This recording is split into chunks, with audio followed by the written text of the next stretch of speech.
Audio book वाङ्मय 13 गायत्री की पंचकोशी साधना एवं उपलब्धियां चैप्टर 5 पार्ट 10 मूल बंध, उड्डयन बंध और जालंधर बंध का रहस्य। प्राणमय कोश की साधना में बंधों का प्रमुख स्थान है। ध्यानात्मक आसनों से पूर्ण लाभ उठाने के लिए उनके साथ साथ 3 बंध साधने चलने की व्यवस्था योगियों ने की है। प्राणायाम के लिए ये बंध पूरक एवं सहयोगी सिद्ध होते हैं। इनका पूर्ण फल स्वतंत्र तो नहीं, ध्यानात्मक आसनों व प्राणायाम के साथ ही मिलता है, जो मानसिक एवं आध्यात्मिक उत्कर्ष के रूप में होता है। ये कुल 3 हैं। 1 मूल बंध, 2 उड्डयन बंध और 3 जालंधर बंध।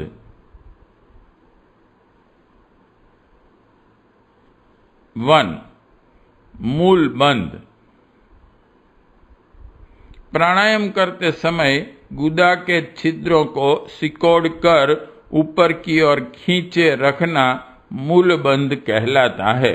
गुदा को संकुचित करने से अपान स्थिर रहता है। वीर्य का अधः प्रभाव रुककर स्थिरता आती है। प्राण की अधोगति रुककर ऊर्ध्व गति होती है। मूलाधार स्थित कुंडलिनी में मूलबंध से चैतन्यता उत्पन्न होती है।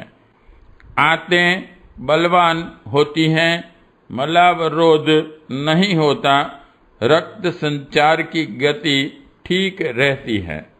अपान और कूर्म दोनों पर ही मूलबंध का प्रभाव रहता है। वे जिन तंतुओं में बिखरे हुए फैले रहते हैं, उनका संकुचन होने से यह बिखरापन एक केंद्र में एकत्रित होने लगता है। मूलबंध की क्रिया को ध्यानपूर्वक समझने का प्रयास किया जाए तो वह सहज ही समझ में भी आ जाती हैं और अभ्यास में भी। मूलबंध के 2 आधार हैं।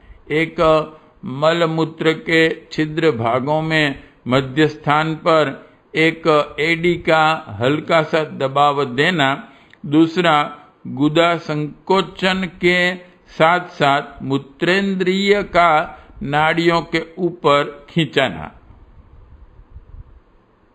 इसके लिए कई आसन काम में लाए जा सकते हैं।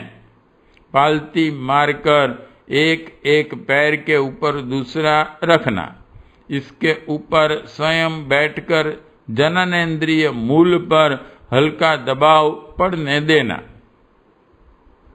दूसरा आसन यह है कि एक पैर को आगे की ओर लंबा कर दिया जाए और दूसरे पैर को मोड़कर उसकी एड़ी को दबाव मलमूत्र मार्ग में मध्यवर्ती भाग पर पड़ने दिया जाए। स्मरण रखने की बात यह है कि दबाव हल्का हो।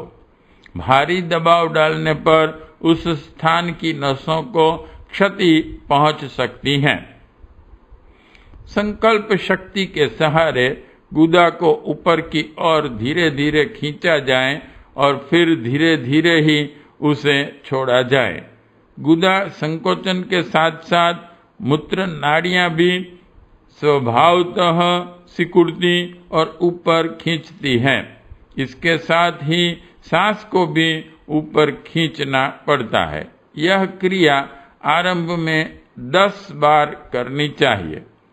इसके उपरांत प्रति सप्ताह 1 के क्रम को बढ़ाते हुए 25 तक पहुंचाया जा सकता है। यह क्रिया लगभग अश्विनी मुद्रा या वज्रौली क्रिया के नाम से भी जानी जाती है। इसे करते समय मन में भावना यह रहनी चाहिए कि कामोत्तेजन का केंद्र मेरुदंड मार्ग से खिसक कर मेरुदंड मार्ग से ऊपर की ओर रेंग रहा है और मस्तिष्क मध्य भाग में अवस्थित सहस्त्रार चक्र तक पहुंच रहा है। यह क्रिया कामुकता पर नियंत्रण करने और कुंडलिनी उत्थान का प्रयोजन पूरा करने में सहायक होती है। इसे मूल यानी कि जड़ इसलिए कहा जाता है कि वह मानवीय काया के मूल बांध देता है। 2. उड्डीयान बंध। पेट में स्थित आंतों को पीठ की ओर खींचने की क्रिया को उड्डीयान बंध कहते हैं। पेट को ऊपर की ओर जितना खींचा जा सके उतना खींचकर उसे पीछे की ओर पीठ में चिपका देने का प्रयत्न इस बंध में किया जाता है।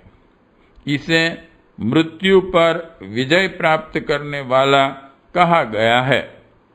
जीवनी शक्ति को बढ़ाकर दीर्घ आयु तक जीवन स्थिर रखने का लाभ उड्डयन से मिलता है। आंतों की निष्क्रियता दूर होती है। अंत्रपुच्छ, जलोदर, पांडु, यकृत वृद्धि, बहुमूत्र, सरीखे उदर तथा मूत्राशय के रोगों में इस बंध से बड़ा लाभ होता है। नाभि स्थित समान और क्रिकल प्राणों से स्थिरता तथा वात, पीत, कफ की शुद्धि होती है।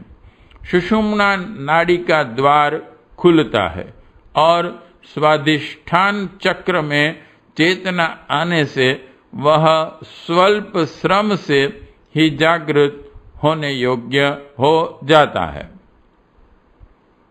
उड्डयन बंध में पेट को फुलाना और सिकोड़ना पड़ता है। सामान्य आसन में बैठकर मेरुदंड सीधा रखते हुए बैठना चाहिए और पेट को सिकोड़ने फुलाने का क्रम चलना चाहिए। इस स्थिति में सांस खींचे और पेट को जितना फुला सके फुलाएं, फिर सांस छोड़ें और साथ ही पेट को जितना भीतर ले जा सके ले जाएं। ऐसा बार बार करना चाहिए। सांस खींचने और निकालने की क्रिया धीरे धीरे करें ताकि पेट को पूरी तरह फैलने और पूरी तरह ऊपर खींचने में समय लगे, जल्दी न हो।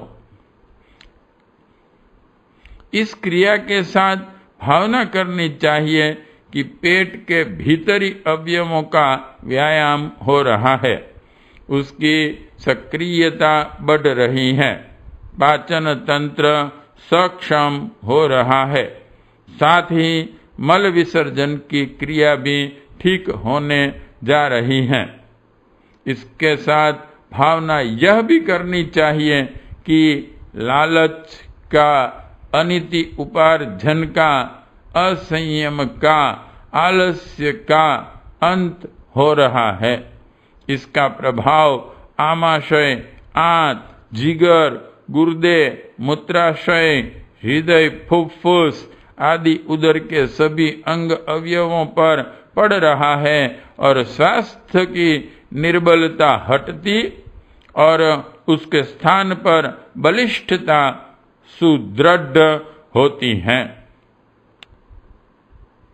उड्डयन बंध को मूल बंध का उत्तरार्ध कहा जा सकता है, क्योंकि इसमें भी अधोमुखी को ऊर्ध्वगामी प्रवाह की ओर नियोजित करने का प्रयास किया जाता है। स्वादिष्ठान चक्र को जागृत करने व विद्युत चुंबकीय प्रवाहों से वहां पर बैठे ऑटोनॉमिक संस्थान के नाड़ी गुच्छकों के उत्तेजन और उसे उत्तेजित होने से सुषुम्ना का प्रसुप्त पड़ा द्वार खुलता है। शरीर में स्फूर्ति, जीवनी शक्ति में वृद्धि, आंतों में सक्रियता व अन्नमय कोश साधना के प्रारंभिक अभ्यास पूरे होना इसके अतिरिक्त लाभ हैं। 3. जालंधर बंद। मस्तक को झुकाकर ठोड़ी को कंठकूप इंटू ब्रैकेट कंठ में पसलियों की जोड़ पर गड्ढा है, उसे कंठकूप कहते हैं। ब्रैकेट कंप्लीट में लगाने को जालंधर बंद कहते हैं। जालंधर बंद से श्वास प्रश्वास क्रिया पर अधिकार होता है। ज्ञान तंतु बलवान होते हैं। हठ योग में बताया गया है कि इस बंद का 16 स्थान की नाड़ियों पर प्रभाव पड़ता है। 1. पादांगुष्ठ, 2. गुल्फ, 3. घुटने, 4. जंघा, 5. सीवनी, 6. लिंग, 7. नाभि, 8. हृदय, 9. ग्रीवा, 10. कंठ, 11. लंबिका, 12. नासिका, 13. भ्रू, 14. कपाल, 15. मूर्धा और 16. ब्रह्मरंध्र। यह 16 स्थान जालंधर बंद के प्रभाव क्षेत्र में है। विशुद्धि चक्र के जागरण में जालंधर बंद से बड़ी सहायता मिलती है। जालंधर बंद में पालती मारकर सीधा बैठा जाता है। रीढ़ सीधी रखनी पड़ती है। ठोड़ी को झुकाकर छाती से लगाने का प्रयत्न करना पड़ता है। ठोड़ी जितनी सीमा तक छाती से लगी रहे उतने पर ही संतोष करना चाहिए, जबरदस्ती नहीं करनी चाहिए, अन्यथा गर्दन को झटका लगने और दर्द होने लगने जैसा जोखिम रहेगा। इस क्रिया में भी ठोड़ी को नीचे लाने और फिर ऊंची उठाकर सीधा कर देने का क्रम चलाया जाए। सांस को भरने और निकालने का क्रम भी जारी रखना चाहिए। इससे अनाहत, विशुद्धि और आज्ञा चक्र तीनों पर भी प्रभाव और दबाव पड़ता है। इससे मस्तिष्क शोधन का कपाल भांति जैसा लाभ होता है। बुद्धिमत्ता और दूरदर्शिता दोनों ही जागते हैं। यही भावना मन में करनी चाहिए कि अहंकार छट रहा है और नम्रता भरी सज्जनता का विकास हो रहा है। जालंधर बंद अर्थात मस्तक को झुकाकर ठोड़ी को कंठ से लगाना व ध्यान को स्थिर करना, चित्तवृत्ति को शांत कर मस्तिष्क को तनाव रहित व ध्यान योग्य बनाने में विशुद्धि चक्र के जागरण में जालंधर बंद सहायक होता है। इसे मुख्य रूप से प्राणायाम में कुंभक के साथ प्रयोग करते हैं। जब तीनों बंद एक साथ प्रयुक्त करते हैं तो इसे महाबंद की स्थिति कहते हैं। यह सभी प्राणमय कोश को परिशोधित एवं चक्रों को जागृत करने में सहायक होते हैं। मानसिक सक्रियता बढ़ती है, अतीन्द्रिय क्षमताएं जागृत होती हैं।